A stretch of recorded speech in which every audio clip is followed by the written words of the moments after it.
I'm going to be talking about Umberto Lenzi in general here. We're at the last feature on this retrospective. If you want to know about Mean Tricks and what it's about, just look at the screen caps. It's a simple film.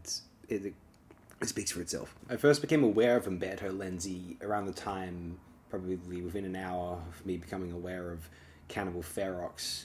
Click, Umberto Lenzi, click, stick Wikipedia / or IMDb. And I'm learning about cannibal films and Umberto Lenzi's involvement in the creation of this particular mode. Learning about all the other cannibal films. Okay, so what is Umberto Lenzi? What else has he done? Oh, he's been working around for the 60s, 70s, 80s, and then into the early 90s. What are all these films? And I'm looking at all these and I'm like, wow, they're pretty much all genre films. And you know, given the reputation of these films, they tend to have lower scores on IMDb.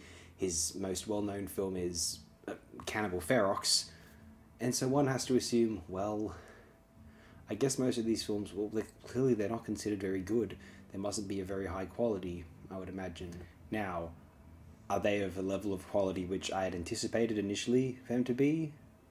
I must say, I consider them to be better than their reputations would suggest. The problem with these films is that everyone's already seen, especially the people who are rating these films, the people who are actually tracking these down and bothering to rate them in the 21st century on an IMDb, they had definitely seen better versions of pretty much all of Umberto Lenzi's films, I would imagine. Even the good ones. And by better, I mean in the traditional, production values, coherent and kind of, better storytelling, whatever. And more technically competent, I would imagine. I can't imagine a film which Lenzi knocked off, which he made a technically superior film to. You could argue something like Iron Master is more entertaining than what it's replicating, or I said this about Eaten Alive / Cannibal FEROX in reference to Jungle Holocaust and Cannibal Holocaust from Ruggero Deodato. I'm not sure how many other examples I would claim that about, though, but just in terms of, they're not more impressive feats of cinematography, direction, editing, acting, none of it. Whether they're more worthwhile film experiences can be another question entirely, however. Depends on one's mood. You see, you look at all the Umberto Lenzi films, you check out the posters, which seem pretty cool, and you're thinking, yeah, all these genre films, wow. You know what? Imagine if these were all good and considered of a high quality. What a filmography, what a treasure trove of unsung classics this could be. Hey, you know what? There is some fairly impressive films in here, that being said. Let's just go through these for a moment. You know what? Queen of the Seas. It's a nice, fairly empowering yarn about a female pirate, good old Mary Read. The ending's she becomes a bit more of a damsel than the tone of the story prior suggests she would be, but whatever. You can move on. And then Triumph of Robin Hood. It's no Michael Curtiz, perhaps, but it's a lot of fun. I admire it's interesting to see how Lenzi attempts to craft. I've said this before for several times, probably in the retrospective. He tries to create the midway point between nothing and something, and his goal is a higher budgeted film. And I like seeing how he cuts corners. It's interesting to me. If we're going to discuss a film like Mean Tricks, just for a moment, I like how these everyday locations, it'll be just a hospital, it might just be a parking garage, it might just be a hotel lobby, it might just be some fancy hotel swimming pool. They just be fairly ordinary, lived in, and mundane, and yet they all take place within a relatively coherent, at least to a kind of subconscious mind, people walking from place to place, Charles Napier in this case, and they form the coherent structure of a film plot, and it's like, wow, like this film plot is taking place in the mundane real world. And what's interesting about that in turn is how that's a transparent little window into how you can make something out of nothing, how you can turn the mundane real world into some Hollywood pulp. It's a fascinating novelty to me. I find the value to be uncanny, strange, and oddly entertaining. Catherine of Russia is a very fine biopic starring Hildegard Neff, actually one of Lenzi's more impressive works narratively. You can't go wrong with Steve Reeves' Sandor Khan, especially in Pirates of Malaysia. Messalina versus the Son of Hercules, one of the better peplum. Interesting how it tells the story of the Caligula to Claudius portion of I Claudius. It's I wonder how Robert Graves would have felt about that. Three Sergeants of Bengal could be better. The Harry Brown spy films, gotta love those. Super 7 Colin Cairo, Spy Who Loves Flowers, good stuff. 008 Operation Exterminate's fun too. Criminal, fun. The Macaroni Combat films and Desert Commandos, Legion of the Damned, and the two from the later 70s, which were From Hell to Victory and Biggest Battle. Two spaghetti westerns, Pistols for 100, Coffins, All Out. Some good giallos or Gazmos could be better, perhaps, but So Sweet, So Perverse. A Quiet Place to Kill, An Ideal Place to Kill, and Knife of Ice. Fun stuff. Oh, Seven Bloodstained Orchards. Of course, the first cannibal film, Man from the Deep River. Some pretty good Polichiteschi, especially Almost Human, possibly his best film, or one of the 3 or 5 best. Ganger on Milan. Some more giallo, Spasmo, Eyeball, good Polichiteschi and Manhunt, or Violet Naples. That's fun stuff. Oh, our man. Inspector Leonardo. Can only go so wrong with those Mauricio Merli cop films, I think. I mean, they can be fascistic, but they're deadly violent fun, unfortunately, I guess. The cannibal films, of course. Nightmare City, fun stuff. Ironmaster, the aforementioned. Those cool haunted house films at the end. The bloody brutal, I'm not going to recommend Hitcher in the Dark. Oh, the silly cop target, the abominable somewhat, Black Demons. Our friend Fred Williamson in Detective Malone, Hunt for the Golden Scorpion. All the budget was spent on some pretty lavish explosions early on in the film, and there's a couple else throughout. And then Mean Tricks, Charles Napier. He's a heavy.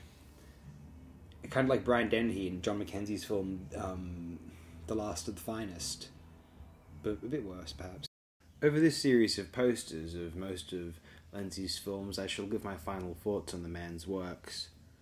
Or if there's any films listed amongst here which I didn't discuss in the retrospective, it's because they're either not available with English subtitles. Actually, I think that was the case with all of the ones I didn't discuss, although there were some in there that even if they did have English subtitles, I really don't know if I'd want to watch them, frankly. Anyway, I love genre cinema. I love when you're able to conjure something otherworldly using very minimal materials. That's just an impressive act to me. I like garage filmmaking. I like the enthusiasm. I like independent films which feel like they take place outside, like a Mark Rappaport's Chain Letters, or Naoki Kato's A Bow Q. There are films which accomplished this task very well. Certain Australian films, partly because I just know the geography fairly well. The local, film set in Sydney, say. But I think what really captivates me about the genre equivalent is when you can conjure something which can otherwise might be an uber expensive Hollywood fantasy, to realize something as seamless as Star Wars or The Adventures of Robin Hood or 2001: A Space Odyssey, Alien, whatever you want to name. Even a production such as, we'll take the appeal of a production such as like Escape from New York was meeting the midway point. There was not the most expensive film in the world, although they found a way to simulate New York City via St. Louis. Jean-Luc Godard found a way to simulate this futuristic city via lighting Paris at night in Alphaville. The result are these uncanny and strange fusions of a recognizable present and a totally alien depiction of a speculative future. Umberto Lenzi's films become these strange, moody dream archetypes of what we might recognize as Hollywood genre films. They occupy a strange place, and at times they can be extremely bizarre and riveting entertainment if you let them. The Italian films know they're never going to get the budgets as the Hollywood films that they're inspired from, and so what they decide to do is they double down on the elements which they think make the films most, I suppose, shocking or entertaining in a very superficial respect. They'll have, in a horror film, they'll emphasize the practical effects and the splatter moments. If it's a genre film with a alien or science fiction creature of some kind, they'll emphasize a transformation sequence. They'll emphasize some sort of VFX moment, even if it's not overwhelmingly impressive. They'll they take everything which they assume is just...